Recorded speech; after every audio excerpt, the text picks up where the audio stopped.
should never have to feel this way.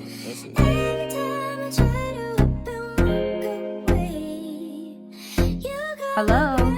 Talk to me. Where you at? I'm en route right now. Right now.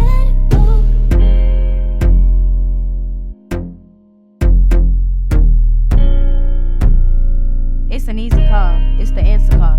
Stop playing. Answer the call to your purpose. I can't already. Okay, y'all, so the place where we talk about our uncomfortable truths on our journeys to whatever that looks like, and that's the answer call with your girls, Angelita and Rockin' with Aaliyah. And today, you know, I got special guests in the building, my beautiful ladies.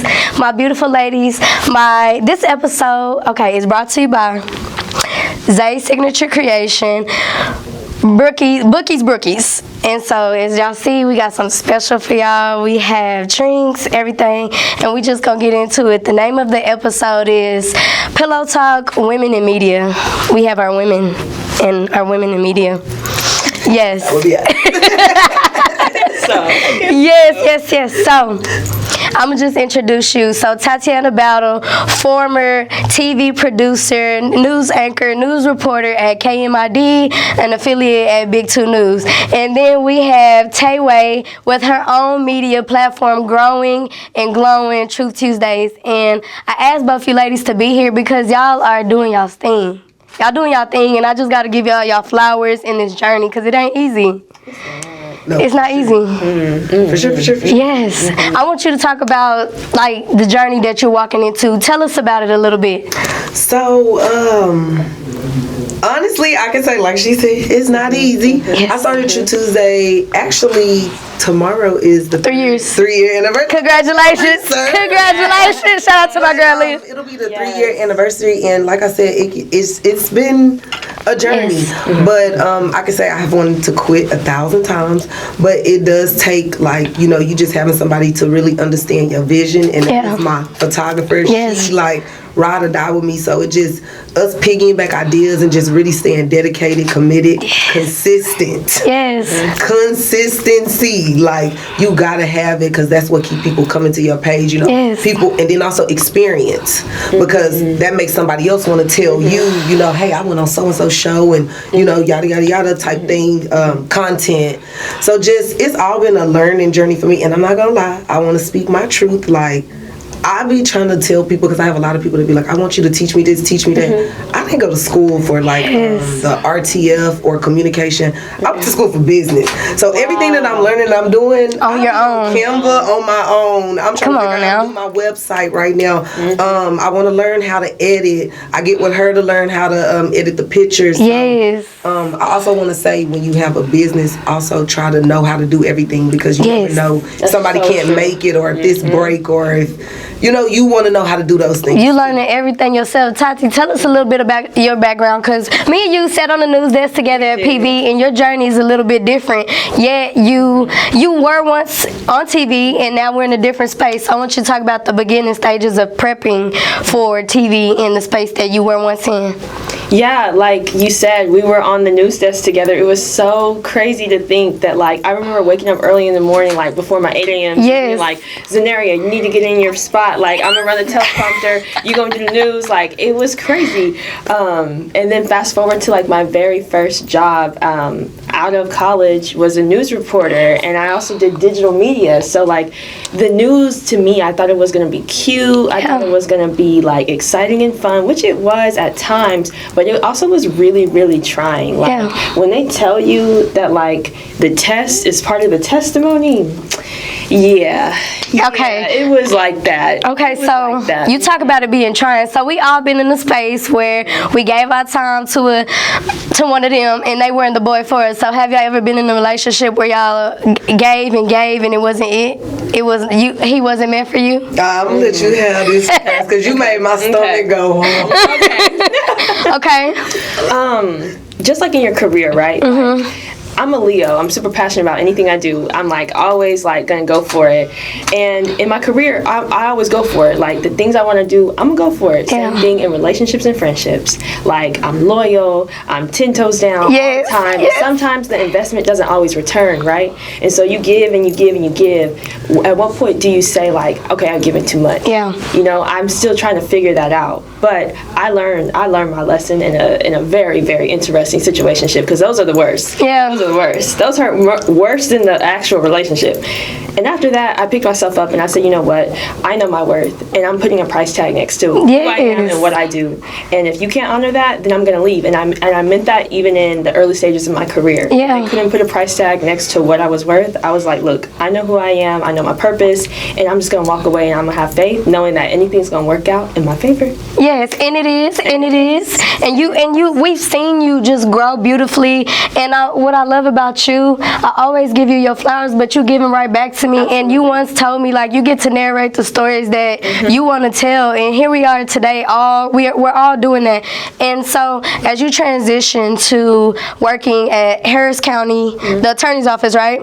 So what's that transition like for you, like transitioning in a space where you're walking away from your first passion, but you're still using those skills in a different way? Yeah, like I try to use everything that I know. Like I'm sure you do too. We all do. Your originally school was in business, right? Your background, but you learned as you went and you tried to navigate. So I do the same thing when I'm at the county attorney's office. So like I'm doing communications, but my skills in like recording and editing and Canva, like you mentioned, like all of those creative skills that I learned while I was a reporter, all I did was bring them to my current job.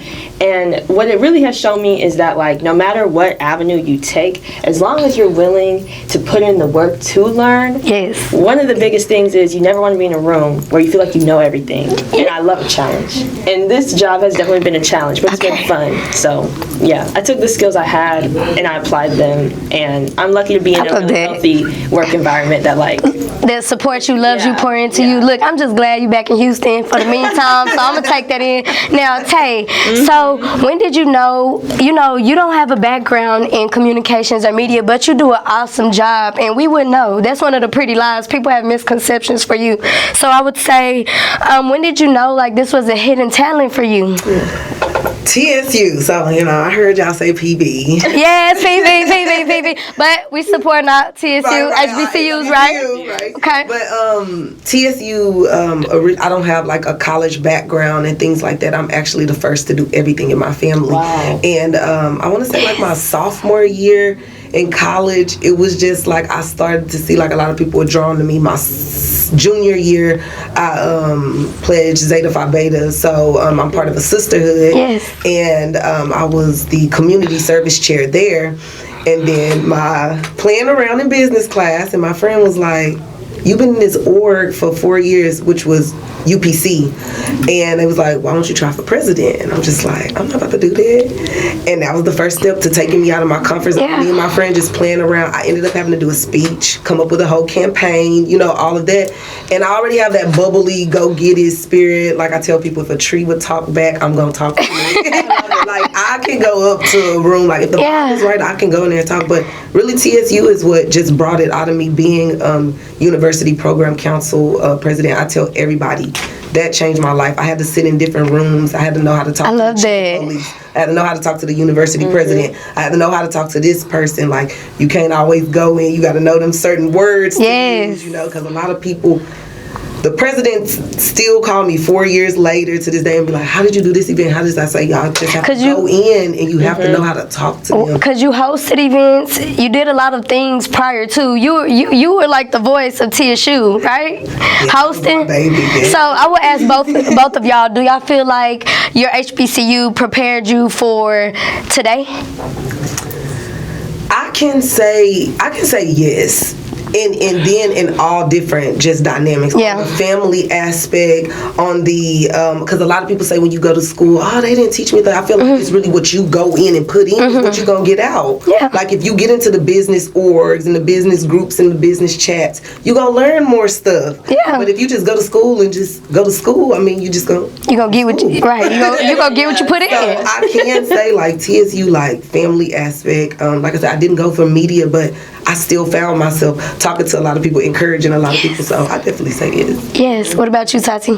I mean, obviously, I agree. Like, you get in what you put in. And one of the things about an HBCU is that's where you build your hustle. Yes. I've never seen anything like it. It's unmatched. You look at your executives in these big companies. You even look at, like, Emmy Award-winning, like, journalists. Most of them, they did go to HBCUs. But then the ones that maybe not, they don't get their flowers as much, they talk about how the struggle is really in your HBCU, but it is where your character is born. Yes. And when your character is born and developed, that's when you shine in any career or avenue that you are in. And so I definitely believe that, like, yes, I think my HBCU, shout out PV, Yes. Shout out PV. definitely prepared me for the real world and my career. What I like to say about PV is how I feel is like PV is one of those schools or HBCUs where I'm like the shark thrown in the water, and so now I feel like I could survive through any situation. I feel like PV set me up for that because we had to learn every little thing, and now we're taking that in every journey. I have a question for you, both of you ladies, so I ask you first. Hey, have there ever been an interview that just blown you where either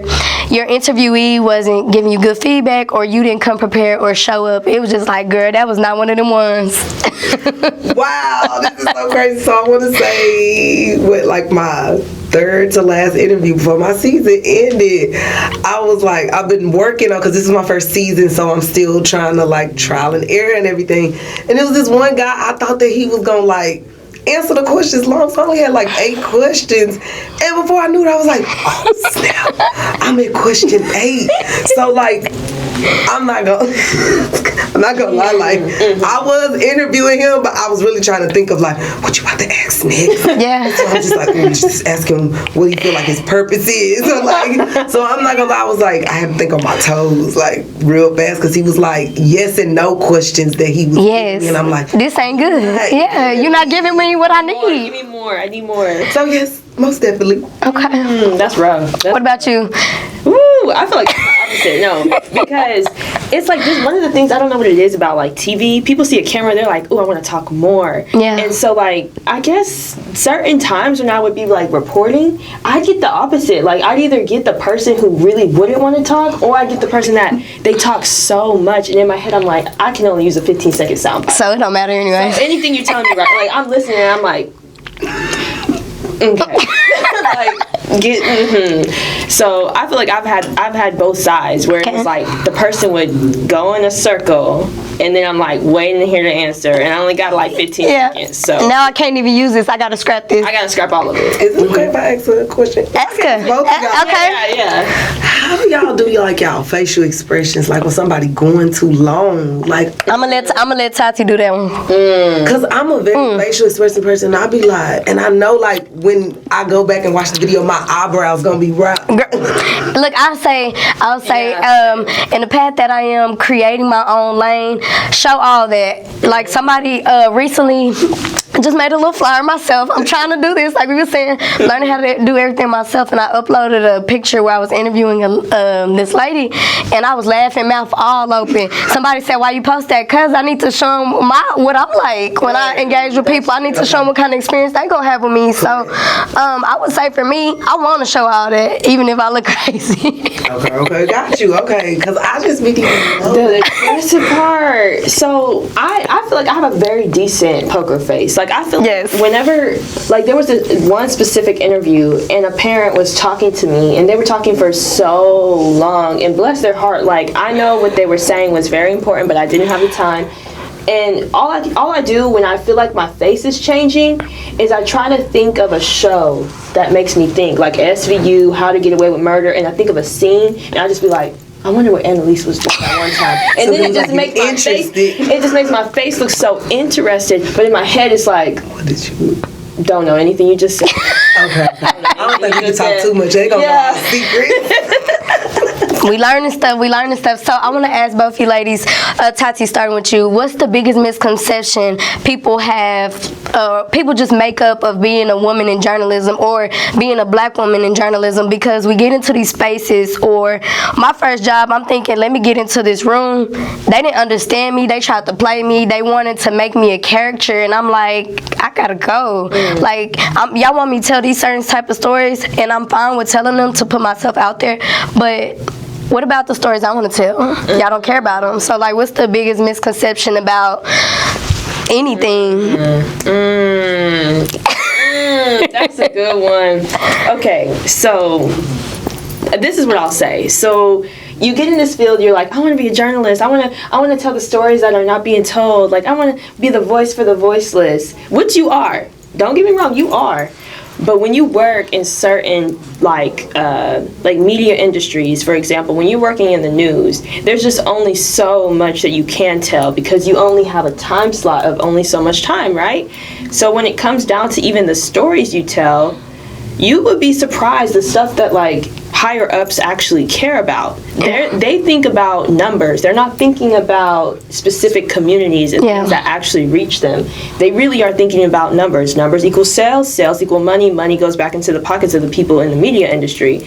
And so I think the biggest misconception would be that you think you're going to get into this industry telling stories that, you know, are so compelling and that you really care about, and like representing your community, being a black woman, which at times you do. But at times you can also be the token. So it's a tugging and a pulling when you realize that like there's some stories that won't get told, and that's just the reality. Okay. And then Tay, I'm gonna ask you a different question. So out of everything you learn, producing your own show, creating your own content, you know, being an interviewer, stepping into journalism without even knowing that you're doing it, you once said in your interview, this was an interview about a year ago with Lando. Let's go back to it. At 92 Kels, you said you want to take the things you learned back to like your neighborhood because you don't go home often. So like, what does that mean for you, like learning this stuff and wanting to take it back?